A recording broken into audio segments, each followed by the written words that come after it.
So P is suspended from point A. So that's going to be a little bit squiggly to show it's a elastic string, and that string is 3 meters long. That's its natural length, and we need to find out where the equilibrium is. So we're going to say the extension is x, and we've got obviously got a tension in here, and tension I'm going to use kx or lambda x over L, and here it tells me that lambda is 36.75, so I'm going to put T equals lambda x over L, and obviously we've got the weight of the particle, which is 2.5 g.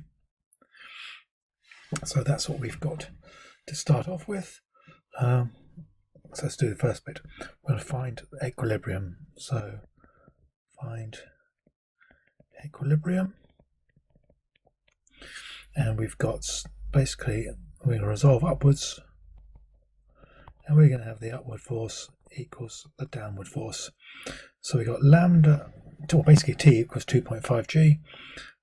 So T equals 2.5 g.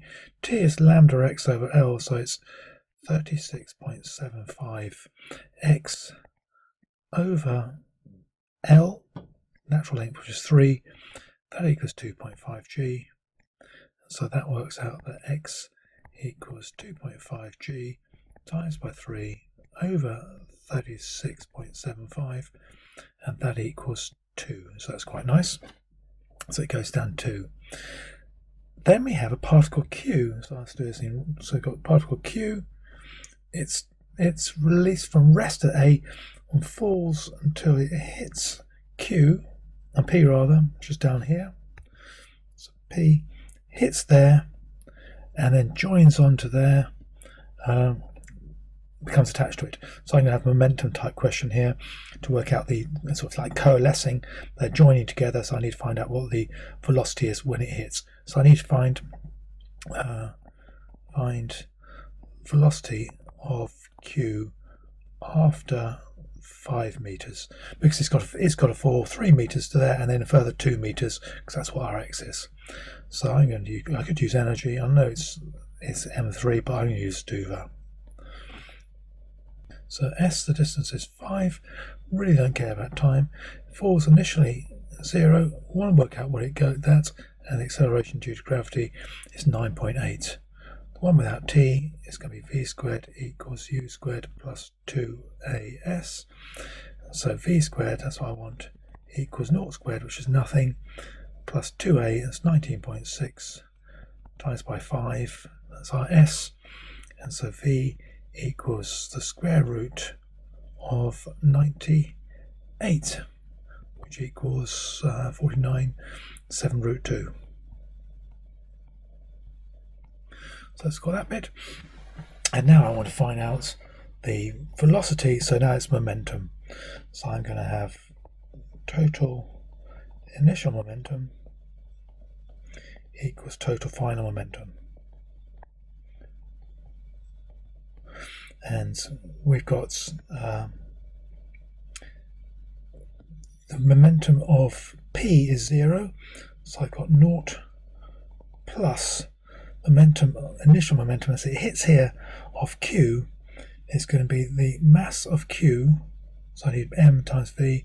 M mass is 1, so 1 times by 7 root 2. That's the total initial momentum, and that's got to be equal to total final momentum, which will be a mass, which is 2.5 and the 1, so that's 3.5 times by v. And so v will equal, divide both sides by 3.5, and that will give us 2 root 2. So that's the first bit done. Showing that, 6 marks. The combined particles fall a further distance x meters before coming to instantaneous rest. Okay, so let's add it to my diagram. I will have it in red. So it's going to fall a further x meters, and then it's going to come to an instantaneous rest at that point there. So this is definitely going to be an energy type question. I'll see where I can fit it in. Might just be fit it in here. So I've got total initial energy will equal total final energy. And there are three bits to this. I've got the gravitational potential energy, which is mgh. I've also got the elastic potential energy, which is lambda x squared over 2L, and I've also got kinetic energy, half mv squared. And then I've got the same things over here. So I've got mgh, lambda x squared over 2L, and a half mv squared. I like bringing that in so I can save messing up, forgetting something. So mgh, I'm going to take my baseline to be where I've got this dotted line here. So mgh will be the mass, which is 3.5, because it's combined now, so we've got a 2.5 and the 1 kilogram, so 3.5 g, and my h bits is, that's where it initially was, so that's h is going to be x, capital X that is.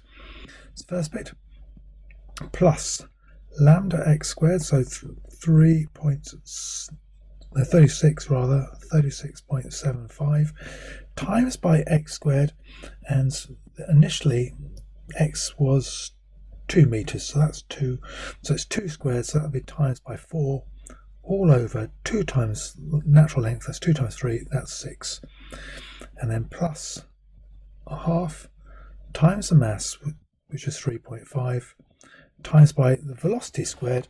The velocity, initial velocity is 2 root 2, so if I square that, I'll get 2 squared will be 4, times by 2, that'll be times by 8. And that's got to equal our final momentum. Well, that's our baseline, so it's going to have absolutely no gravitational potential energy at the end. And then plus lambda 36.75, and our extension now is going to be this 2 plus that x, so it's going to be 2 plus the capital X squared all over 2L, which is 6, and then plus kinetic energy when it's at rest at the bottom is just going to be 0.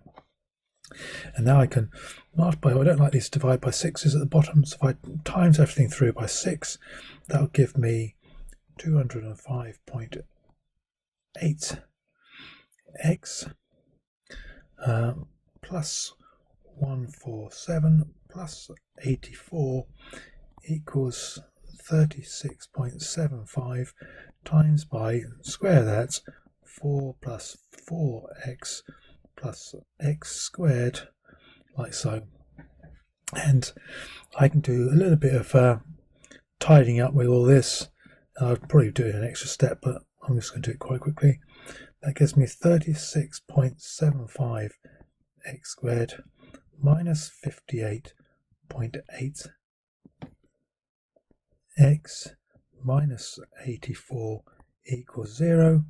That's not quite what I want. So I wanted to have 35 in there.